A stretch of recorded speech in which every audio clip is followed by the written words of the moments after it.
میرا غفلت میں ڈوبا دل بدل دے. کچھ چیزیں ایسی اللہ نے پیدا کی ہیں جو آپ کو بالکل نکھار کے رکھ دیں گی. یعنی اس سے جو خون بنتا ہے نا, بڑا خاندانی قسم کا بنتا ہے خون. آپ کے چہرے پہ چمک پیدا ہو جائے گی, آپ ہٹو بچو ہو جاؤ گے. اور میں کیسے ڈیفائن کروں, سمجھ میں نہیں آ رہا نا. صحیح ہے نا.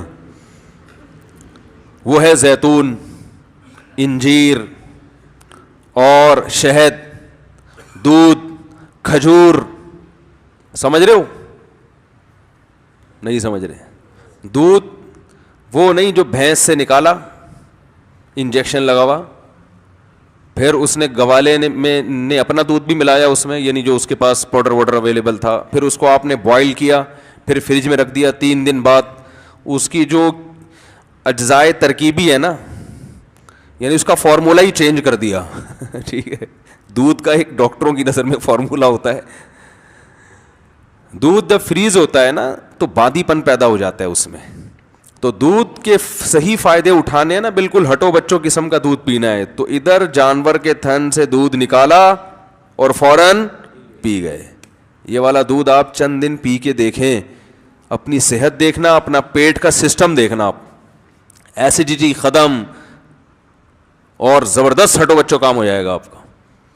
ہم تو پیتے ہیں فریج کا یا بوائل کر کر کے, ملائی اس کی الگ ہو جاتی ہے, اس کی جو قدرتی جو اس کی جو ترکیب ہے نا وہ چینج ہو جاتا ہے اس میں. تو خیر, زیتون کھائیں یعنی پئیں. ٹھیک ہے. انجیر ہے, کھجور ہے. ہمارے نبی صلی اللہ علیہ وسلم کے گھر حضرت عائشہ فرماتی ہیں 2 مہینے کھجور اور پانی کے علاوہ کچھ بھی نہیں کھایا جاتا تھا. اللہ تعالیٰ پیغمبروں کے لیے جس قسم کی خوراک کا سلیکشن کرتے ہیں نا, وہ سب سے بہتر خوراک ہوتی ہے ہر لحاظ سے. نبی صلی اللہ علیہ وسلم نے چاول نہیں کھائے. وہ الگ بات ہے کہ چاول عرب میں تھے ہی نہیں, لیکن اللہ نے ایسی چیزیں پیدا ہی نہیں ہونے دی وہاں پہ کہ پیغمبر کھائیں اور پھر ہمارے لیے وہ سنت بن جائے. ابھی دیکھو یہ بیٹھے ہوئے ہیں نا ماشاءاللہ, بتانے میں کوئی حرج تو نہیں ہے, یہ وہاں یو ایس اے آرمی میں, یو ایس اے کس میں ہے بھائی, ڈپارٹمنٹ میں ہے وہ, اس میں گورنمنٹ ڈپارٹمنٹ میں, ان کو ایسے شعبے میں ہے, سیکیورٹی سے ان کا تعلق ہے نا, وہاں پولیس سے تعلق ہے. بتا دیتا ہوں یار, اس میں کوئی حرج تو نہیں ہے, کوئی آپ ہمیں پکڑو گے تو نہیں نا. تو یو ایس اے کی پولیس میں ہے یہ.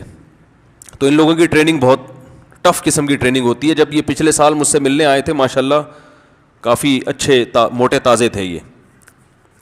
اب یہ جب ملنے کے لیے آئے تو میں نے کہا باقی کہاں ہیں آپ, ہیں تھوڑے سے آئے ہیں آپ, تھوڑے سے, باقی کہاں گئے آپ؟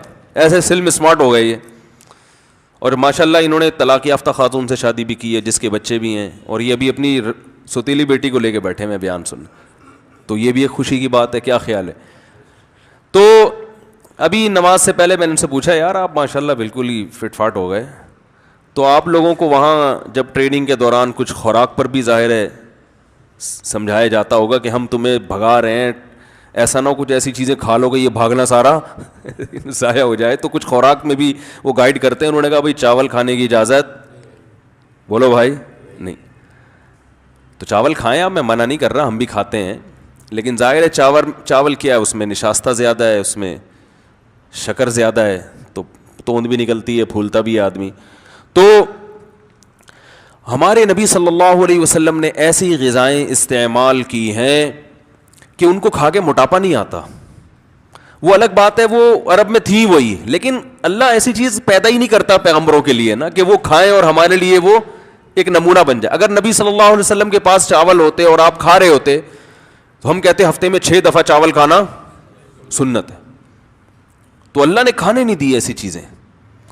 دودھ میں بھینس کا دودھ بھی اچھا ہوتا ہے, گائے کا دودھ بھی اچھا ہوتا ہے, بکری کا ہٹو بچو ہوتا ہے, اونٹنی کا ہٹو بچو اچھا ہوتا ہے.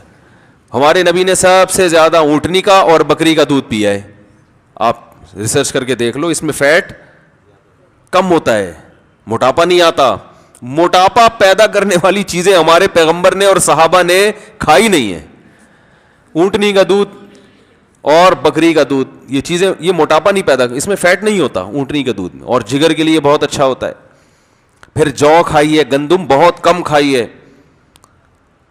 تو کھجور تو مستقل آپ کھجوریں کھاتے رہیں, عادت ڈالیں, آپ دیکھو آپ کے چہرہ پہ ایسی فریشنس آ جائے گی نا, کیونکہ آپ صلی اللہ علیہ وسلم نے فرمایا افطار کس سے کرو, کھجور سے. اس کو آپ نے طیب فرمایا, ایسی پاکیزہ چیز ہے, کیونکہ جب خالی پیٹ ہے نا تو جو کھاؤ گے ٹھا کر کے لگے گا جسم کو. تو ایسے موقع پہ گٹکا بھی کھا سکتے ہو, اس وقت جو گٹکے کا اثر ہوگا وہ بھرے ہوئے پیٹ نہیں ہوگا. چرس بھی پی سکتے ہو, سگریٹ بھی پی سکتے ہو, ہیروئن بھی کھا سکتے ہو, پی سکتے ہو, اور بریانی بھی پھوڑ سکتے ہو, کچھ بھی کھا سکتے ہو. لیکن آپ نے فرمایا کہ ایسے موقع پہ کیا کھانا ہے, کھجور. آپ کہہ سکتے ہیں ہم تو رمضان میں کھجوریں کھاتے ہیں تو ہمارے چہرے پر تو وہ فریشنس اور یہ سب ویکنس ختم نہیں ہوتی. وجہ اس کی ہے کہ 2 دانے آپ کھجور کے کھاتے ہیں, پھر طبیعت سے رول سموسے پھوڑتے ہیں. ٹھیک ہے نا. تو بھائی کھجور کا مطلب پتا ہے, پھر کھجور ہی کھاؤ, پیٹ بھرو کھجور سے. اور یہ دماغ میں سے نکال دیں کہ کھجور کھائیں گے تو پھر فلاں چیز کی کمی کیسے پوری ہوگی. وہ سب کچھ اللہ نے اس میں, صرف کھجور ہی کھا لینا آپ, سب کچھ ہو جائے گا. اس میں آپ کو طاقت بھی ملے گی, جو کاربوہائیڈریٹ ہے وہ بھی ملے, گلوکوز اچھا والا گلوکوز ملے گا آپ کو, اور آئرن بھی ہے, ہر چیز ہے. کہتے ہیں کھجور میں ایک اتنے سے دانے میں اللہ نے جتنی چیزیں جمع کر دی ہے نا, اتنی کسی اور پھل میں یکجا جمع نہیں ہوئی ہے. تو امی عائشہ, آج میں فجر میں حدیث پڑھتا ہوں نا یہاں روزانہ, تھوڑی دیر کا درس ہوتا ہے, تو امی عائشہ فرماتی ہیں کہ چاند, وہ تو غربت بیان کر رہی تھی کہ رسول اللہ صلی اللہ علیہ وسلم کے 3 چاند گزر جایا کرتے تھے اور ہم کھجور پانی کے علاوہ کچھ بھی میسر نہیں ہوتا تھا. ایسی زندگی تھی, لیکن اللہ نے اسی میں بڑی پاور رکھی ہے, طاقت رکھی ہے.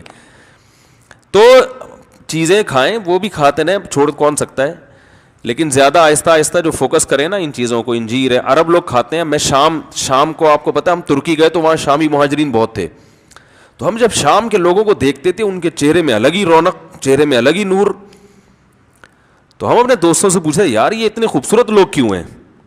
انہوں نے کہا یہ صدیوں سے انجیر, زیتون, کھجور, یہ 3 چیزیں کھاتے آ رہے ہیں. ان کا ناشتہ اس کے بغیر نہیں ہوتا. اور ہم لوگ کیا کھاتے آ رہے ہیں, صدیوں سے پراٹھے پھوڑتے آ رہے ہیں, جیم کے ساتھ مکھن بھی ہمارا پتہ نہیں کون سا والا مکھن ہوتا ہے بھائی, جس نے جو لا کے مکھن کے نام پہ پکڑا دیا وہ کھانا شروع کر دیا.